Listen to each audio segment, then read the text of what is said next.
सतनाम श्री वाहिगुरु साहिब जी। बिलावल महला पंजवा। पिंगल पर्वत पार परे खाल चतुर बकीता।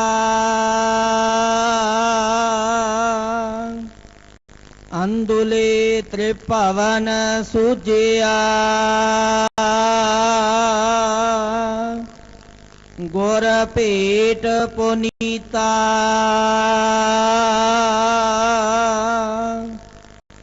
पिंगुल पर्वत पार परे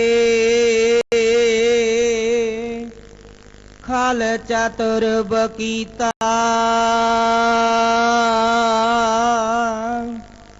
अंदुले त्रिभवन सुजिया गुर पेट पुनीता।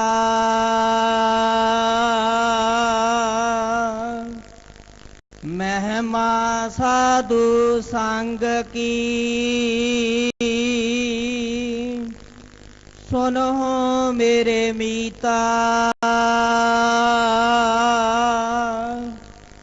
मैल खोई कोट अग हरे निरमल भये चीता। राहाओ ऐसी भगत गोविंद की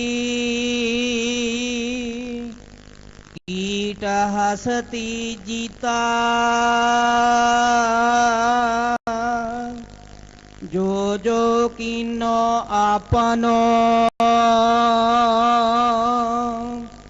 तिस अपै दान दीता।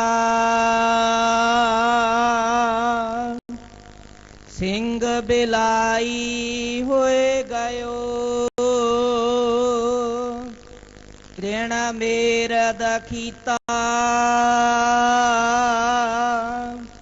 श्रम करते दम आड को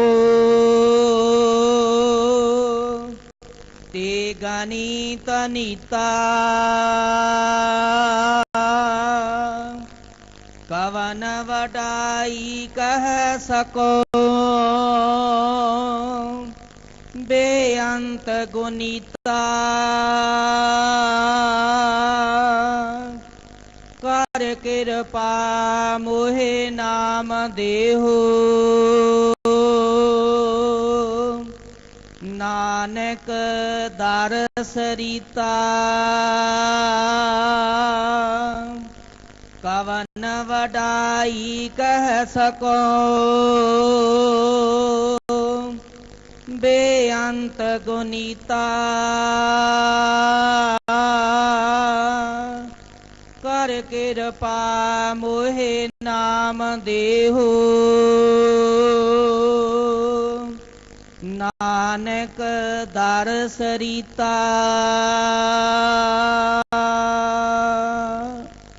वाहिगुरु जी का खालसा वाहिगुरु जी की फतेह। दीनन की प्रतिपाल करे नित संत बारगनी मन गारै। पशु पशु नग नाग नराधप सर्व समय सबको प्रतिपारै। भूखत है जल में थल में कल में कल के नहीं कर्म विचारै। दीन दयाल दया निध ਦੁਖਨ ਦੇਖਤ ਹੈ ਪਰਦੇਤ ਨ ਹਾਰੈ। ਦੀਨ ਦਇਆਲ ਦਇਆ ਨਿਧ ਦੁਖਨ ਦੇਖਤ ਹੈ ਪਰਦੇਤ ਨ ਹਾਰੈ। ਵਾਹਿਗੁਰੂ ਜੀ ਕਾ ਖਾਲਸਾ ਵਾਹਿਗੁਰੂ ਜੀ ਕੀ ਫਤਿਹ। ਪਤਿਤ ਪਾਵਨ ਭਗਤ ਵਤਸਲ ਕਰੁਣਾ ਨਿਧਾਨ ਜੁਗੋ ਜੁਗ ਅਟਲ। ਗਰੀਬ ਨਿਵਾਜ ਧੰਨ ਧੰਨ ਸਤਿਗੁਰੂ ਸ੍ਰੀ ਗੁਰੂ ਗ੍ਰੰਥ ਸਾਹਿਬ ਜੀ ਦੀ ਪਾਵਨ ਪਵਿੱਤਰ ਹਜ਼ੂਰੀ ਵਿੱਚ ਬਿਰਾਜਮਾਨ ਸਮੂਹ ਗੁਰੂ ਰੂਪ ਪਿਆਰੀ ਸਾਧ ਸੰਗਤ ਜੀਓ,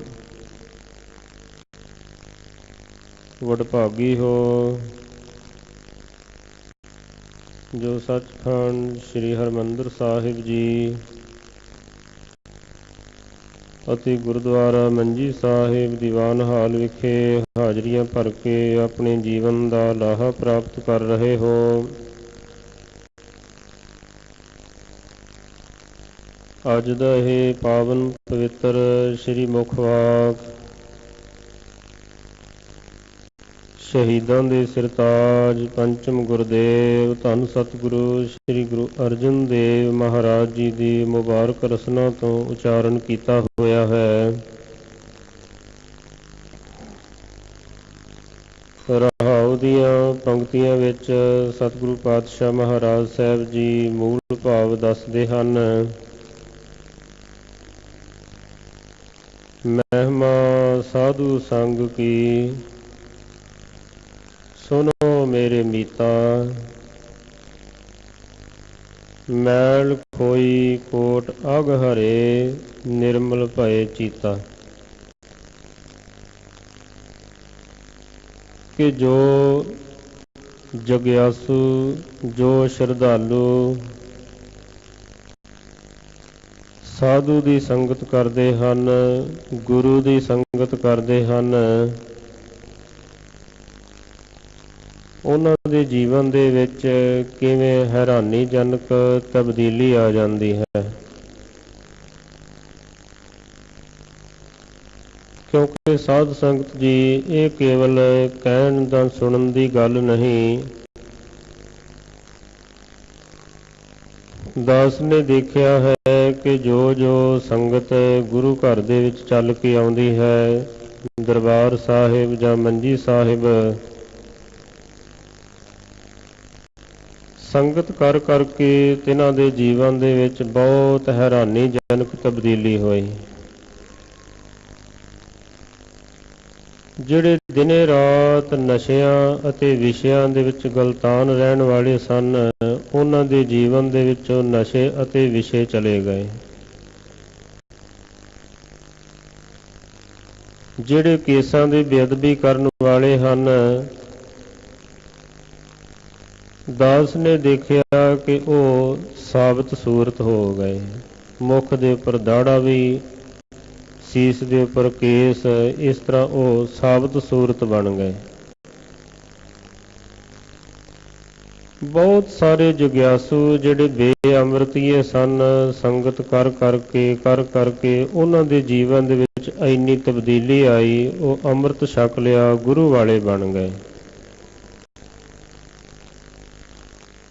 ਬਹੁਤ ਸਾਰੇ ਜਗਿਆਸੂ ਐਸੇ ਸਨ ਜਿਨ੍ਹਾਂ ਨੇ ਅੰਮ੍ਰਿਤ ਛਕਿਆ ਹੋਇਆ ਸੀ, ਪਰ ਨਾਮ ਬਾਣੀ ਦੇ ਅਭਿਆਸੀ ਨਹੀਂ ਸਨ।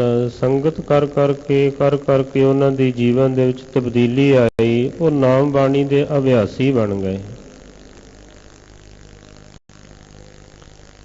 ਸਾਧ ਸੰਗਤ ਜੀ, ਸਾਡਾ ਇਤਿਹਾਸ ਇਸ ਤਰ੍ਹਾਂ ਦੀਆਂ ਹਜ਼ਾਰਾਂ ਹੀ ਘਟਨਾਵਾਂ ਦੇ ਨਾਲ ਭਰਿਆ ਹੋਇਆ ਹੈ ਕਿ ਸੰਗਤ ਕਰਕੇ ਕਿਸ ਤਰ੍ਹਾਂ ਜੀਵਨ ਦੇ ਵਿੱਚ ਤਬਦੀਲੀ ਆਉਂਦੀ ਹੈ।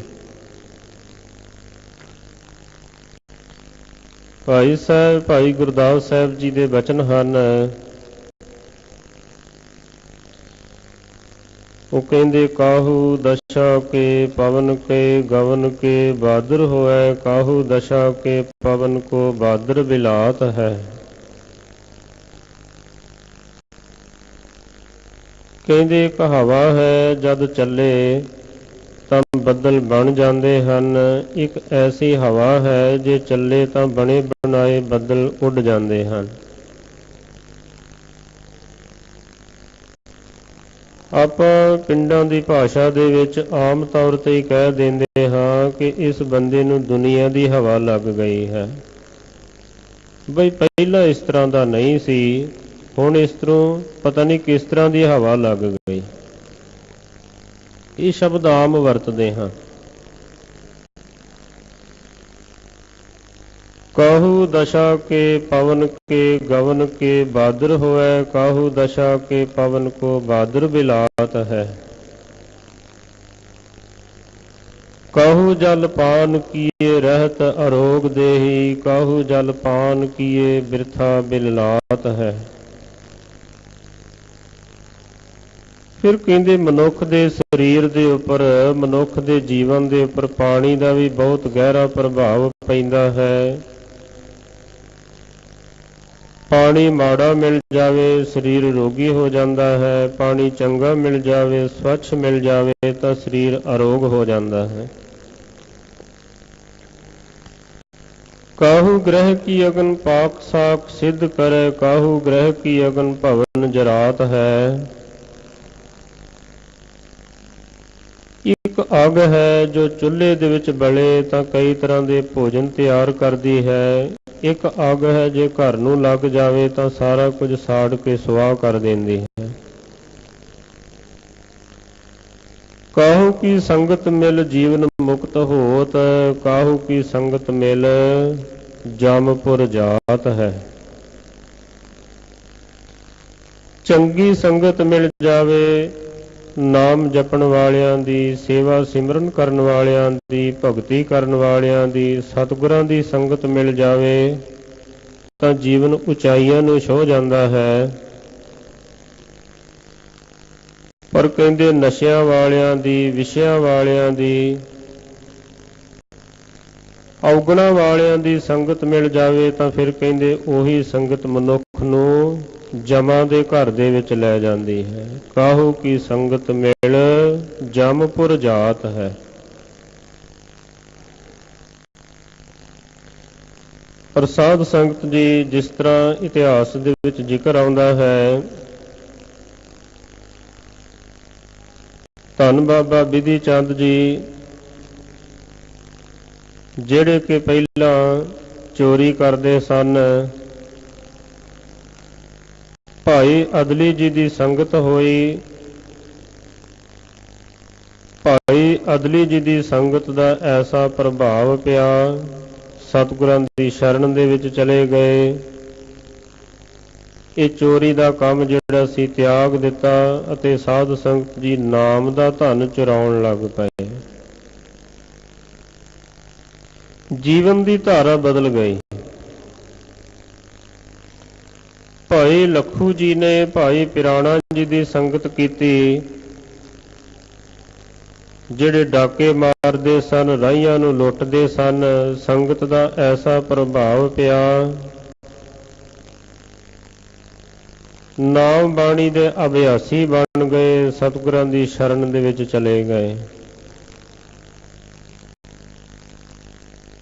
ਔਰ ਸਾਧ ਸੰਗਤ ਜੀ ਇੰਨਾ ਬਚਨਾਂ ਦੇ ਬਲੀ ਬਣ ਗਏ, ਬਚਨਾਂ ਦੇ ਵਿੱਚ ਇੰਨਾ ਬਲ ਆ ਗਿਆ।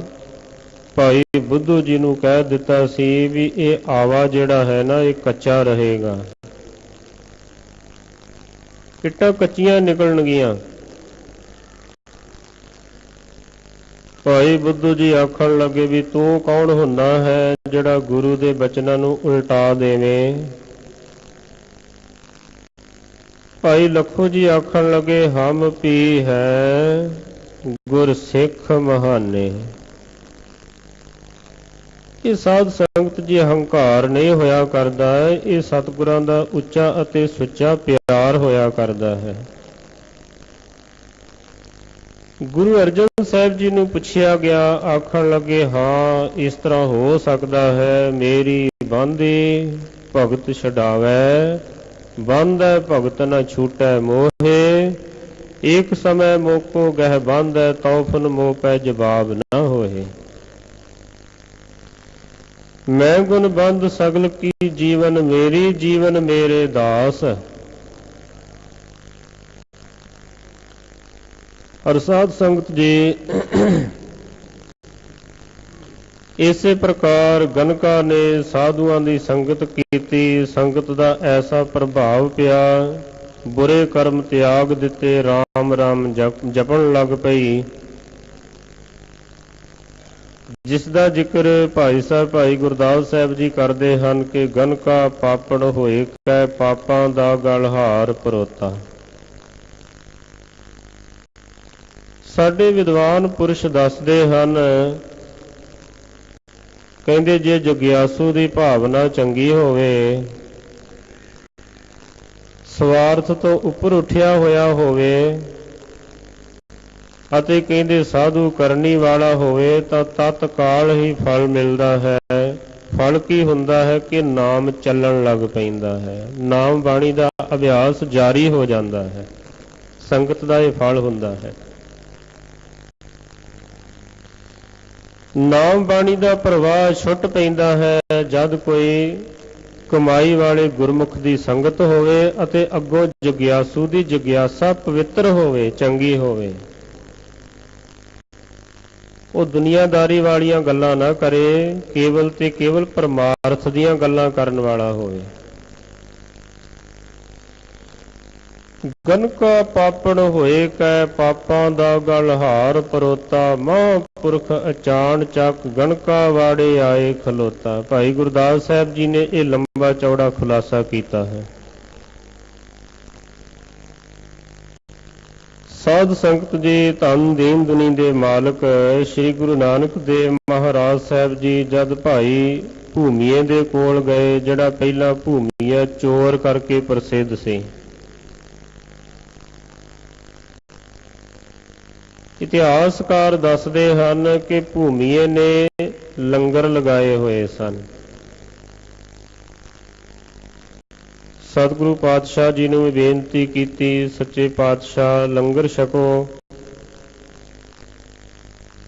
ਸਤਿਗੁਰੂ ਪਾਤਸ਼ਾਹ ਮਹਾਰਾਜ ਸਾਹਿਬ ਜੀ ਆਖਣ ਲੱਗੇ ਕਿ ਭੂਮੀਆ ਲੰਗਰ ਛਕਾਂਗੇ, ਪਹਿਲਾਂ ਤੂੰ ਇਹ ਦੱਸ ਵੀ ਤੇਰੀ ਕਿਰਤ ਕੀ ਹੈ। ਮਹਾਂਪੁਰਸ਼ਾਂ ਦਾ ਆਪਣਾ ਅੰਦਾਜ਼ ਹੋਇਆ ਕਰਦਾ ਹੈ। ਭਾਈ ਭੂਮੀਏ ਨੇ ਸਤਿਗੁਰਾਂ ਦੇ ਅੱਗੇ ਸੱਚ ਬੋਲ ਦਿੱਤਾ। ਆਖਣ ਲੱਗੇ, ਸੱਚੇ ਪਾਤਸ਼ਾਹ ਕਿਰਤ ਤਾਂ ਮੇਰੀ ਚੰਗੀ ਨਹੀਂ, ਮੈਂ ਚੋਰੀਆਂ ਕਰਦਾ ਹਾਂ ਅਤੇ ਨਾਲ ਦੀ ਨਾਲ ਦਾਨ ਪੁੰਨ ਵੀ ਬੜਾ ਕਰਦਾ ਹਾਂ। ਕਿਉਂਕਿ ਸਾਧ ਸੰਗਤ ਜੀ, ਸੰਸਾਰ ਦੀ ਇਸ ਤਰ੍ਹਾਂ ਦੀ ਗਜਬ ਦੀ ਹਾਲਤ ਦੇਖਣ ਨੂੰ ਮਿਲਦੀ ਹੈ। ਬੰਦਾ ਸੋਚਦਾ ਹੈ ਕਿ ਮੈਂ ਦਾਨ ਪੁੰਨ ਵੀ ਕਰੀ ਜਾਵਾਂ, ਮੈਂ ਪਾਪ ਵੀ ਕਰੀ ਜਾਵਾਂ, ਹੇਰਾ ਫੇਰੀ ਵੀ ਕਰੀ ਜਾਵਾਂ, ਬੇਈਮਾਨੀ ਵੀ ਕਰੀ ਚੱਲਾਂ, ਸ਼ਾਇਦ ਇਸ ਤਰ੍ਹਾਂ ਮੈਂ ਸੰਸਾਰ ਦੇ ਵਿੱਚ ਵੀ ਪੂਰਾ ਉਤਰ ਸਕਾਂਗਾ, ਪਰਮਾਰਥ ਦੇ ਵਿੱਚ ਵੀ ਪੂਰਾ ਉਤਰ ਸਕਾਂਗਾ। ਆਪਾਂ ਬਹੁਤ ਸਾਰੇ ਜੀਵ ਇਸ ਤਰ੍ਹਾਂ ਕਰਦੇ ਹਾਂ। ਬੇਈਮਾਨੀ ਵੀ ਰੱਜ ਰੱਜ ਕੇ ਕਰੀ ਜਾਂਦੇ ਹਾਂ, ਹੇਰਾ ਫੇਰੀ ਵੀ ਕਰੀ ਜਾਂਦੇ ਹਾਂ, ਦਾਨ ਪੁੰਨ ਵੀ ਕਰੀ ਜਾਂਦੇ ਹਾਂ। ਇਹ ਇਤਿਹਾਸਕ ਘਟਨਾਵਾਂ ਸਾਨੂੰ ਸਮਝਾਉਣ ਵਾਸਤੇ ਹਨ। ਸਤਿਗੁਰੂ ਪਾਤਸ਼ਾਹ ਮਹਾਰਾਜ ਜੀ ਆਖਣ ਲੱਗੇ, ਭਾਈ ਭੂਮੀਆ ਮਾਰਨ ਪਾਹੇ ਹਰਾਮ ਮੈਂ, ਹੋਏ ਹਲਾਲ ਨਾ ਜਾਏ। ਆਖਣ ਲੱਗੇ, ਭੂਮੀਆ ਸ਼ਾਇਦ ਉਹ ਮਸਾਲਾ ਤਾਂ ਹੈਗਾ ਹੈ ਜਿਹੜਾ ਮਾਸ ਦੇ ਵਿੱਚ ਪਾ ਦਈਏ ਮਾਸ ਗਲ ਜਾਂਦਾ ਹੈ, ਪਰ ਕਹਿੰਦੇ ਇਸ ਤਰ੍ਹਾਂ ਦਾ ਮਸਾਲਾ ਅੱਜ ਤੱਕ ਨਹੀਂ ਬਣਿਆ ਜਿਹੜਾ ਪਾਪ ਦੀ ਕਮਾਈ ਨੂੰ ਹਲਾਲ ਦੀ ਕਮਾਈ ਬਣਾ ਦੇਵੇ, ਹਰਾਮ ਦੀ ਕਮਾਈ ਨੂੰ ਹਲਾਲ ਦੀ ਬਣਾ ਦੇਵੇ।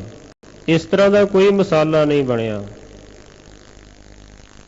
ਮਾਰਨ ਪਾਹੇ ਹਰਾਮ ਮੈਂ, ਹੋਏ ਹਲਾਲ ਨਾ ਜਾਏ। ਨਹੀਂ ਹਲਾਲ ਬਣਦਾ।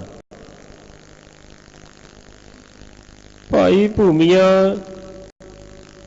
ਜਿਹੜਾ ਪਰਮਾਰਥ ਦਾ ਸ਼ੌਕ ਰੱਖਦਾ ਸੀ, ਆਪਣੀ ਗਲਤੀ ਨੂੰ ਕਬੂਲ ਕੀਤਾ, ਸਤਿਗੁਰੂ ਪਾਤਸ਼ਾਹ ਮਹਾਰਾਜ ਜੀ ਦੇ ਚਰਨਾਂ ਦੇ ਵਿੱਚ ਡਿੱਗ ਪਿਆ। ਕਿਉਂਕਿ ਸਾਧ ਸੰਗਤ ਜੀ, ਆਪਾਂ ਜੀਵ ਕੀ ਕਰਦੇ ਹਾਂ ਕਿ ਆਪਣੀ ਗਲਤੀ ਵੱਲ ਨਹੀਂ ਦੇਖਦੇ, ਆਪਾਂ ਦੂਸਰਿਆਂ ਦੀਆਂ ਗਲਤੀਆਂ ਨੂੰ ਫਰੋਲਦੇ ਰਹਿੰਦੇ ਹਾਂ। ਇਸ ਕਰਕੇ ਸਾਡਾ ਪਰਮਾਰਥ ਦਾ ਰਸਤਾ ਬੰਦ ਹੋਇਆ ਰਹਿੰਦਾ ਹੈ। ਸਤਿਗੁਰੂ ਪਾਤਸ਼ਾਹ ਮਹਾਰਾਜ ਸਾਹਿਬ ਜੀ ਆਖਣ ਲੱਗੇ ਕਿ ਭਾਈ ਭੂਮੀਆ, ਜੇ ਪਰਮਾਰਥ ਦੇ ਰਸਤੇ ਦੇ ਉੱਪਰ ਚੱਲਣਾ ਹੈ, ਫਿਰ ਸਾਡੇ ਬਚਨਾਂ ਨੂੰ ਮੰਨਣਾ ਪਵੇਗਾ। ਭਾਈ ਭੂਮੀਆ ਆਖਣ ਲੱਗਾ, ਸੱਚੇ ਪਾਤਸ਼ਾਹ, ਮੇਰਾ ਪਿਓ ਵੀ ਚੋਰ, ਮੇਰਾ ਦਾਦਾ ਵੀ ਚੋਰ, ਮੇਰਾ ਪੜਦਾਦਾ ਵੀ ਚੋਰ। ਚੋਰੀ ਦਾ ਸਿਲਸਿਲਾ ਬੜਾ ਲੰਬਾ ਚੌੜਾ ਚੱਲਦਾ ਆ ਰਿਹਾ ਹੈ। ਫਿਰ ਜਿਹੜੇ ਬੁਰੇ ਸੰਸਕਾਰ ਹੁੰਦੇ ਹਨ, ਕੋਈ ਇੱਕ ਜਨਮ ਦੇ ਨਹੀਂ ਹੋਇਆ ਕਰਦੇ, ਜਨਮ ਜਨਮਾਂਤਰਾਂ ਦੇ ਮਨੁੱਖ ਦੇ ਅੰਤਸ਼ਕਰਨ ਦੇ ਵਿੱਚ ਪਏ ਹੋਏ ਹੁੰਦੇ ਹਨ। ਜਨਮ ਜਨਮ ਕੀਸ ਮਨ ਕੋ ਮਲ ਲਾਗੀ, ਕਾਲਾ ਹੋਆ ਸਿਆਹ। ਖਨਲੀ ਧੋਤੀ ਉਜਲੀ ਨ ਹੋਵੇ, ਜੇ ਸੌ ਧੋਵਣ ਪਾਹ। ਸੱਚੇ ਪਾਤਸ਼ਾਹ, ਹੋਰ ਜਿਹੜਾ ਬਚਨ ਮਰਜੀ ਮਨਵਾ ਲਓ, ਪਰ ਮੈਥੋਂ ਅਜੇ ਚੋਰੀ ਨਹੀਂ ਜੇ ਛੁੱਟਦੀ। ਸਤਿਗੁਰੂ ਪਾਤਸ਼ਾਹ ਮਹਾਰਾਜ ਸਾਹਿਬ ਜੀ ਆਖਣ ਲੱਗੇ, ਭਾਈ ਭੂਮੀਆ, ਫਿਰ ਤੂੰ ਇੰਝ ਕਰ, ਪਹਿਲੀ ਗੱਲ ਤਾਂ ਇਹ ਵੀ ਅੰਮ੍ਰਿਤ ਵੇਲੇ ਉੱਠ ਕੇ ਵਾਹਿਗੁਰੂ ਵਾਹਿਗੁਰੂ ਵਾਹਿਗੁਰੂ ਨਾਮ ਦਾ ਅਭਿਆਸ ਕਰਨਾ ਹੈ। ਕਿਉਂਕਿ ਨਾਮ ਦੇ ਵਿੱਚ ਐਸੀ ਬਰਕਤ ਹੈ, ਘੋਰ ਦੁਖਿਅੰ ਅਨਕ ਹਤਿਅੰ ਜਨਮ ਦਰਿਦਰੰ ਮਹਾ ਵਿਖਿਆਦੰ ਮਿਟੰਤ ਸਗਲ ਸਿਮਰੰਤ ਹਰ ਨਾਮ, ਨਾਨਕ ਜੈਸੇ ਪਾਵਕ ਕਾਸ਼ਟ ਭਸਮੰ ਕਰੋਤ। ਲੱਕੜਾ ਬਾਲਣ ਭਾਵੇਂ ਲੱਖਾਂ ਮਣ ਹੋਵੇ, ਕਹਿੰਦੇ ਬਸ ਇੱਕ ਅੱਗ ਦੀ ਚੰਗਿਆੜੀ ਚਾਹੀਦੀ ਹੈ। ਜਦ ਨਾਮ ਦਾ ਕਿਣਕਾ ਤੇਰੇ ਅੰਦਰ ਵਸਿਆ, ਇੱਕ ਚੰਗਿਆੜੀ ਨਾਮ ਦੀ ਧੁਖ ਗਈ, ਫਿਰ ਤੇਰੇ ਜਨਮ ਜਨਮਾਤਰਾਂ ਦੇ ਸੰਸਕਾਰ ਦਗਧ ਹੋ ਜਾਣਗੇ, ਜਲ ਕੇ ਰਾਖ ਹੋ ਜਾਣਗੇ। ਇਸਨੇ ਫਿਰ ਬੇਨਤੀ ਕੀਤੀ, ਸੱਚੇ ਪਾਤਸ਼ਾਹ, ਇਹ ਜਨਮ ਜਨਮਾਤਰਾਂ ਦੇ ਸੰਸਕਾਰ ਹਨ। ਕਈ ਵਾਰੀ ਨਾਮ ਜਪਦਿਆਂ, ਸੇਵਾ ਕਰਦਿਆਂ ਫਿਰ ਝੱਸ ਪੈ ਜਾਂਦਾ ਹੈ। ਬੜੇ ਬੜੇ ਜੁਗਿਆਸੂ, ਬੜੇ ਬੜੇ ਅਭਿਆਸੀ ਅਰਸ਼ਾਂ ਦੀਆਂ ਉਡਾਰੀਆਂ ਲਾ ਕੇ ਫਿਰ ਫਰਸ਼ ਤੇ ਆ ਜਾਂਦੇ ਹਨ, ਦੇਖੇ ਜਾਂਦੇ ਹਨ। ਫਿਰਦੀ ਫਿਰਦੀ ਦਹਿ ਦਿਸਾ ਜਲ ਪਰਬਤ ਬਨ ਰਾਏ, ਜਿੱਥੇ ਡਿਠਾ ਮਿਰਤ ਕੋ ਇਲ ਬਹਿਠੀ ਆਏ। ਇਲ ਬੜਾ ਉੱਚੀ ਚਲੀ ਜਾਂਦੀ ਹੈ, ਫੇਰ ਕਹਿੰਦੇ ਮੁਰਦਾਰ ਦੇ ਉੱਪਰ ਡਿੱਗ ਪੈਂਦੀ ਹੈ। ਸਤਿਗੁਰੂ ਜੀ ਆਖਣ ਲੱਗੇ, ਤੂੰ ਲੱਗਾ ਰਹੀਂ, ਛੱਡਣਾ ਨਹੀਂ। ਲੱਗਾ ਰਵੇਂਗਾ, ਕਿਸੇ ਮੰਜ਼ਿਲ ਤੱਕ ਅੱਪੜ ਜਾਵੇਂਗਾ, ਘਬਰਾਉਣਾ ਨਹੀਂ। ਕਿਉਂਕਿ ਸੰਤ ਕਵੀ ਭਾਈ ਸਾਹਿਬ ਭਾਈ ਵੀਰ ਸਿੰਘ ਜੀ ਦੇ ਵੀ ਬਚਨ ਹਨ ਕਿ ਲੱਗਾ ਹੈ ਤਾਂ ਲੱਗਾ ਰਹੋ, ਹਰਦਮ ਕਦੇ ਨਾ ਭੂਲ। ਲੱਗਾ ਰਿਹਾ ਤਾਂ ਲੱਖ ਦਾ, ਛੱਡੇ ਤਾਂ ਕੌਡੀ ਮੂਲ। ਜੇ ਨਾਮ ਬਾਣੀ ਦਾ ਅਭਿਆਸ ਜਾਰੀ ਰੱਖੇਗਾ, ਫਿਰ ਕਹਿੰਦੇ ਇੱਕ ਦਿਨ ਮੰਜ਼ਿਲ ਤੱਕ ਅੱਪੜ ਜਾਵੇਗਾ। ਜੇ ਛੱਡ ਬੈਠੇਗਾ, ਫਿਰ ਕਹਿੰਦੇ ਕੌਡੀ ਦਾ ਰਹਿ ਜਾਵੇਗਾ। ਦੂਸਰਾ ਆਖਣ ਲੱਗੇ ਸੱਚ ਬੋਲਣਾ ਹੈ, ਝੂਠ ਨਹੀਂ ਬੋਲਣਾ। ਤੀਸਰਾ ਆਖਣ ਲੱਗੇ ਗਰੀਬ ਮਾਰ ਨਹੀਂ ਹੋਰ ਦੇਣੀ। ਭਾਈ ਭੂਮੀਆ ਜੀ ਨੇ ਨਾਮ ਬਾਣੀ ਦਾ ਅਭਿਆਸ ਸ਼ੁਰੂ ਕਰ ਦਿੱਤਾ। ਕਈ ਦਿਨ ਆਪਣੇ ਆਪ ਨੂੰ ਚੋਰੀ ਤੋਂ ਰੋਕ ਕੇ ਰੱਖਿਆ, ਕਿਉਂਕਿ ਜਗਿਆਸੂ ਦੇ ਜੀਵਨ ਦੇ ਵਿੱਚ ਕਈ ਤਰ੍ਹਾਂ ਦੇ ਉਤਰਾਅ ਚੜ੍ਹਾਅ ਆਉਂਦੇ ਹਨ। ਇੱਕੋ ਦਿਨ ਵਿੱਚ ਕੋਈ ਸੰਤ ਨਹੀਂ ਬਣ ਜਾਂਦਾ, ਬ੍ਰਹਮ ਗਿਆਨੀ ਨਹੀਂ ਬਣ ਜਾਂਦਾ। ਕਹਿੰਦੇ ਪੂਰਬਲੇ ਸੰਸਕਾਰ ਸਨ। ਫਿਰ ਝੱਸ ਉੱਠਿਆ, ਆਖਣ ਲੱਗਾ ਵੀ ਹੁਣ ਚੋਰੀ ਕਰਨ ਚੱਲੀਏ। ਫਿਰ ਬੰਦੇ ਨੂੰ ਝੱਸ ਪੈਂਦਾ ਹੈ ਬੁਰੇ ਕਰਮਾਂ ਦਾ। ਇਹ ਜਲਦੀ ਕੀਤੇ ਖਹਿੜਾ ਨਹੀਂ ਛੱਡਦਾ। ਭਾਈ ਸਾਹਿਬ ਭਾਈ ਗੁਰਦਾਸ ਸਾਹਿਬ ਜੀ ਨੇ ਇਸ ਦੇ ਨਾਲ ਮਿਲਦੀ ਜੁਲਦੀ ਘਟਨਾ ਵਾਰਾਂ ਦੇ ਵਿੱਚ ਉਸ ਦਾ ਜ਼ਿਕਰ ਕੀਤਾ ਹੈ। ਰਾਜੇ ਦੇ ਘਰ ਦੇ ਵਿੱਚ ਗਿਆ, ਪਹਿਰੇਦਾਰ ਨੇ ਪੁੱਛਿਆ ਵੀ ਤੂੰ ਕੌਣ ਹੈ? ਰਾਜਿਆਂ ਵਾਲੇ ਕੱਪੜੇ ਪਾਏ ਸਨ। ਆਖਣ ਲੱਗਾ ਮੈਂ ਚੋਰ ਹਾਂ। ਪਹਿਰੇਦਾਰ ਕੰਬ ਗਿਆ, ਆਖਣ ਲੱਗਾ ਵੀ ਚੋਰ ਵੀ ਕਦੇ ਆਪਣੇ ਆਪ ਨੂੰ ਆਖਦਾ ਸੀ ਵੀ ਮੈਂ ਚੋਰ ਹਾਂ? ਉਸੇ ਵਕਤ ਰਸਤਾ ਛੱਡ ਦਿੱਤਾ। ਜੋ ਸੋਨਾ ਚਾਂਦੀ ਗਹਿਣਾ ਆਦਿਕ ਸੀ ਸਾਰਾ ਇਕੱਠਾ ਕਰ ਲਿਆ, ਪੰਡ ਬੰਨ੍ਹ ਲਈ। ਔਰ ਸਾਧ ਸੰਗਤ ਜੀ ਜਦ ਇਹ ਚੱਲਣ ਲੱਗਿਆ, ਇੱਕ ਲੂਣ ਵਾਲਾ ਬਰਤਨ ਪਿਆ ਹੋਇਆ ਸੀ ਜਿਸ ਦੇ ਵਿੱਚੋਂ ਇਸਨੇ ਲੈ ਕੇ ਕੁਝ ਚੱਖ ਲਿਆ। ਸਾਰਾ ਕੁਝ ਛੱਡ ਕੇ ਚਲਿਆ ਜਾਂਦਾ ਹੈ। ਔਰ ਕਹਿੰਦੇ ਜਦ ਸਵੇਰੇ ਪਤਾ ਚੱਲਿਆ, ਗਰੀਬ ਮਾਰ ਹੋਣ ਲੱਗ ਪਈ। ਜਿਨ੍ਹਾਂ ਤੇ ਮਾੜਾ ਮੋਟਾ ਵੀ ਸ਼ੱਕ ਸੀ, ਸ਼ੱਕ ਦੇ ਆਧਾਰ ਤੇ ਉਹਨਾਂ ਨੂੰ ਪਕੜ ਪਕੜ ਕੇ ਤਸੀਹੇ ਦੇਣ ਲੱਗ ਪਏ। ਹੁਣ ਜਿਹੜਾ ਧਰਮੀ ਵਿਅਕਤੀ ਹੈ, ਕਮ ਸੇ ਕਮ ਉਹ ਤਾਂ ਇਹ ਬਰਦਾਸ਼ਤ ਨਹੀਂ ਕਰ ਸਕਦਾ ਵੀ ਮੇਰੀ ਖਾਤਰ ਕਿਸੇ ਨੂੰ ਮਾਰ ਪਵੇ।